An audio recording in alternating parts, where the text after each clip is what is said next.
Welcome to another episode of One Voice of Many Stories. I'm your host, Kevin Bradford. Let's dive right into it. You step forward, the voice or whatever passes for a voice. In that blank space, the earth tightens around your thoughts. Not your body, your thoughts. Like the room is sorting through them, deciding which ones you allow to keep.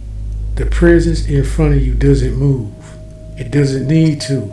It's already positioned exactly where it wants to be, directly between you and whatever comes next. You take a step. The floor doesn't respond. It feels like walking on a memory that hasn't happened yet. The figure, the vision of you that never hesitated, watches without turning its head. You can feel its attention, like the hand pressed against the back of your mind.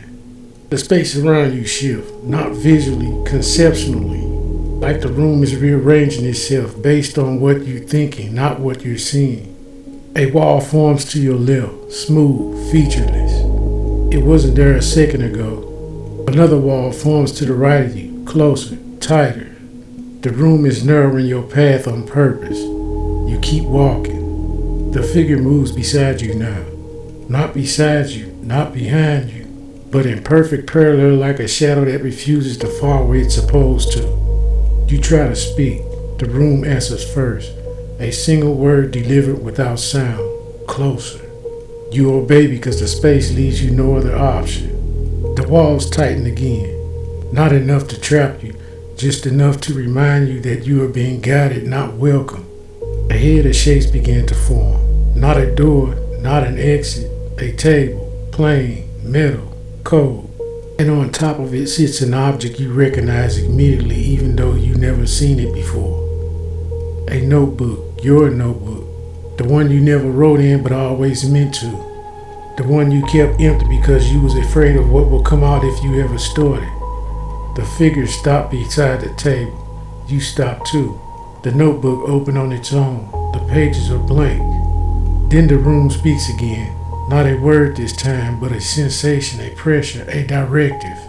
Finish it. You look at the figure. It looks back at you with its own expression, but sharper. A version of you that doesn't wait for permission. You reach for the notebook. The moment your fingers touches the page, the room reacts. The walls pull back. The air clears. The space expands like it's been holding its breath since you arrived. Words begin to appear on the page, not written by you, not written by the figure, written by the room, a sentence form. You were never lost, you were delayed. Another sentence follows, now continue. The figure steps back, giving you space. You pick up the pen that wasn't there a moment ago. The room waits. The corridor brought you here. The void shaped you. The room expects you to finish what they started. You lower your pen to the page. The moment the tip touches the paper, the room seals itself shut, not trapping you, but committing you. Because this isn't a test, it's a transfer. The story isn't being told to you anymore, it's being handed over. You write the first word.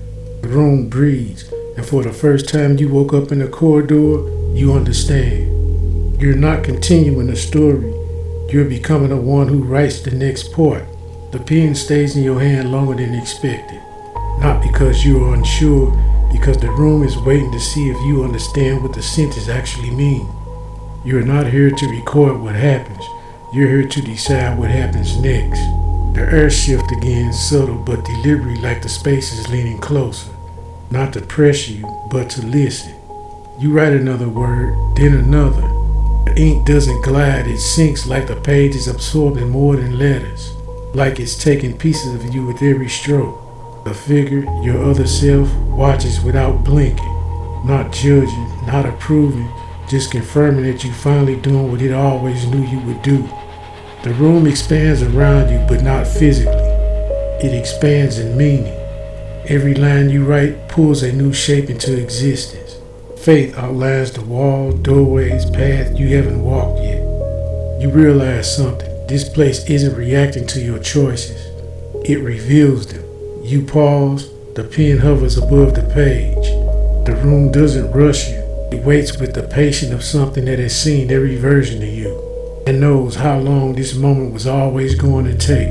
You write one more line. The lights shift, not brighter, not dimmer, just a line. like the room has collaborated itself to your decision. Your other self stepped back, giving you space you didn't ask for but suddenly need. The notebook closes on its own, not softly, decisively.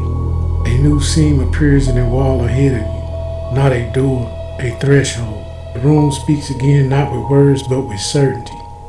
Then step into what you've written. Take a breath, not to steady yourself, to acknowledge the truth. You're not following the story anymore, you're authoring the next corridor. And whatever waits on the other side is shaped by the parts of you that finally stop hesitating. You step forward and the threshold's open, and the room lets you go. Thank you for tuning in to another episode of One Voice Many Stories.